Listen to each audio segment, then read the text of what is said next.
2024 లేదా 25లో డిగ్రీ లేదా బీటెక్ చదివారా? సాఫ్ట్‌వేర్ జాబ్ కోసం ఎదురు చూస్తున్నారా? అయితే కోడ్ జ్ఞాన్ 100 డేస్ కోర్సులో చేరండి. జాబ్ సాధించండి.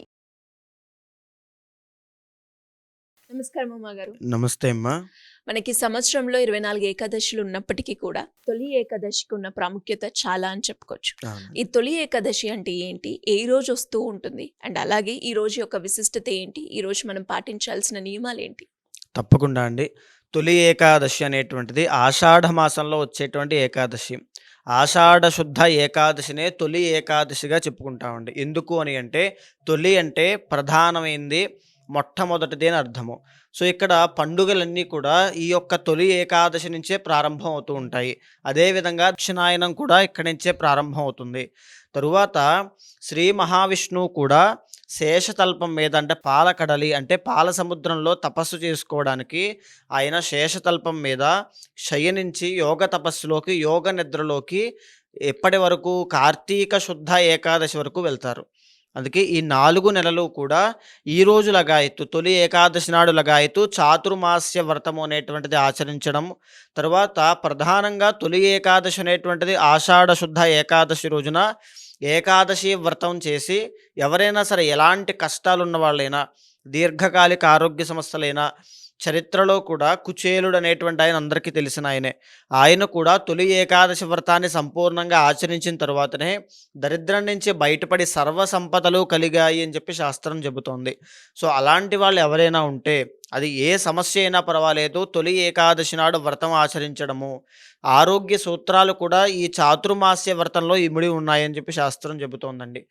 ముఖ్యంగా ఏమేమి చేయాలి అంటే తొలి ఏకాదశి నాడు సూర్యోదయానికి పూర్వమే నిద్రలేచి నిత్య అనుష్ఠానాలన్నీ పూర్తి చేసుకున్న తర్వాత లక్ష్మీనారాయణులకి ఇద్దరికీ కూడా తులసి దళములతోనూ మారేడు దళములతోనూ స్వామిని అర్చించి పూజించిన తర్వాత ఆ రోజంతా పండ్లతోనూ అదేవిధంగా వండని వంటకములతోనూ మాత్రమే భుజించి తరువాత రాత్రి వరకు స్వామి యొక్క సేవలో ఉండి రాత్రి సూర్యాస్తమయం అయిన తరువాత విష్ణు సహస్రనామ పారాయణ ఎవరైతే ఇంట్లో చేస్తూ భారత భాగవత కథలని వింటూ లేదా శ్రవణం వింటూ చదువుతూ కానీ రాత్రి అంతా జాగారం ఉండి అంటే చాలామంది ఇలాంటి వ్రతాల్లో జాగరణ అని అంటే ఏదో వేరే వేరే పనులు ఇంట్లో ఉండేటువంటి పనులు చేసుకుంటూ ఏదో జాగరణ ఉన్నాను అనుకుంటూ ఉంటారు. అలా కాదండి.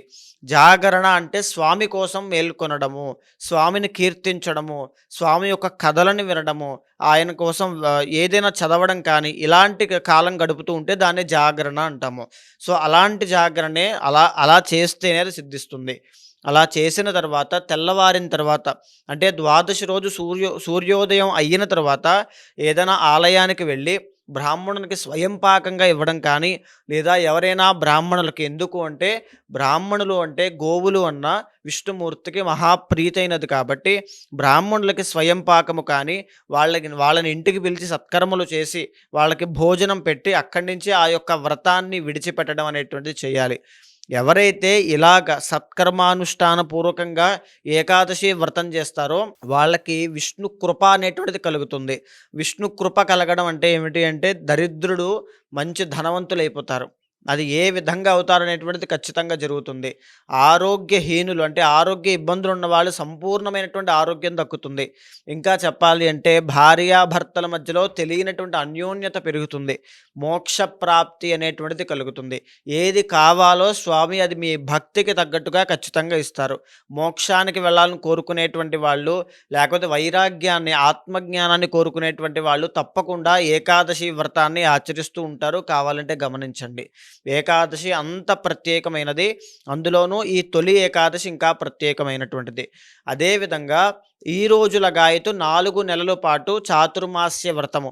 ఒక్కొక్క నెలలో పాలుకు సంబంధించిన వంటకాలు తినకుండా, ఒక్కొక్క నెలలో కూరగాయలు తినకుండా, ఒక్కొక్క నెలలో ఆకుకూరలు, ఒక్కొక్క నెలలో ఇలాగా వ్రత అనుష్ఠానం అనేటువంటిది ఆరోగ్య సూత్రాలతో ఇమిడి ఈవెన్ మాటలు కోపం ఎవరిని మీద కోప్పడకుండా, అబద్ధములు ఆడకుండా, తర్వాత ఎవరిని నిందించకుండా ఇలాంటివన్నీ కూడా మనిషిలోని పరివర్తన తీసుకురావడానికి, మనిషికి ఆత్మజ్ఞానాన్ని కలగజేయడానికి చేయడానికి శ్రీ మహావిష్ణువు ఆయన యొక్క అనుగ్రహాన్ని కలగడానికి మహర్షులు ఉద్దేశించి చేసినటువంటి చాతుర్మాస్య వ్రతము.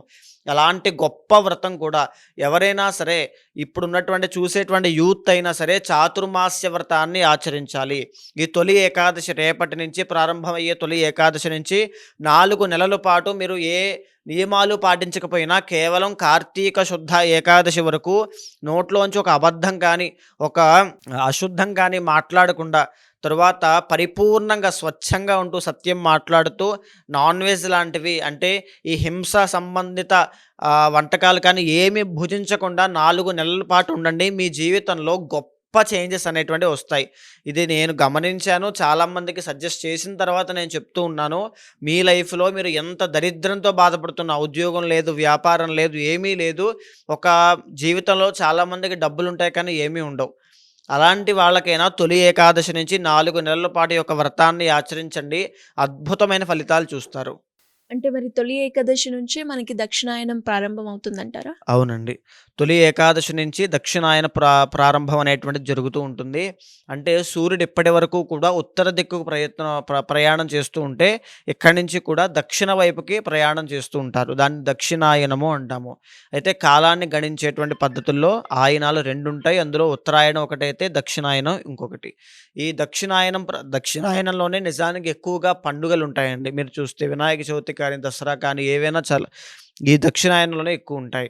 ఆషాఢ మాసం నుంచి ఇది స్టార్ట్ అవుతోంది. ఏదైతే తొలి ఏకాదశి అనేటువంటిది చాలా ప్రత్యేకమైనది. ఆ రోజున ఇక క్లిష్టమైనటువంటి సమస్యలు ఏమున్నా సరే ఆ రోజు మీరు ఇంట్లో ధ్యానం చేసుకున్న కేవలము నారాయణ అనేటువంటి పదాన్ని పలికిన మోక్ష ప్రాప్తి అనేటువంటిది కలుగుతుంది. అయితే అష్టాక్షరి మంత్రము ఓం నమో నారాయణాయ అనేటువంటి మంత్రాన్ని కానీ, ద్వాదశాక్షరి మంత్రము ఓం నమో భగవతే వాసుదేవాయ అనేటువంటి 2 మంత్రాలని పొద్దున్న అంటే ఉదయం సూర్యోదయం కన్నా ముందే నిద్ర లేచి ఒక 1000 ఒక 1000 సార్లు జపము చేయండి. మీకు ఏ మంత్రం అనుకూలంగా ఉంటే ఆ మంత్రం పర్వాలేదు. ఒక మంత్రాన్ని తీసుకోండి, అనుష్ఠానం చేయండి. ఉదయం ఒక 1000 సార్లు, ఈవినింగ్ ఒక 1000 సార్లు చదవండి. తప్పకుండా విష్ణు సహస్రనామ పారాయణ అనేటువంటిది ప్రతి ఒక్కరు ఇంట్లో ఏకాదశి సాయంత్రం వేళ చేయాలి. తరువాత ఏమిటి అంటే స్వామికి తులసి దళాలతో అర్చన చేయడం, అమ్మవారికి తామర పువ్వులతో అర్చన చేయడం, ఇవన్నీ కూడా విశేషమైన ఐశ్వర్య ప్రాప్తిని కలిగిస్తాయమ్మ. థ్యాంక్ యూ అండి. Thank you so much. నమస్తే అండి. సుమన్ టీవీలో మీ పర్సనల్ అండ్ బిజినెస్ ప్రమోషన్స్ కోసం కింది నెంబర్కి కాంటాక్ట్ చేయండి.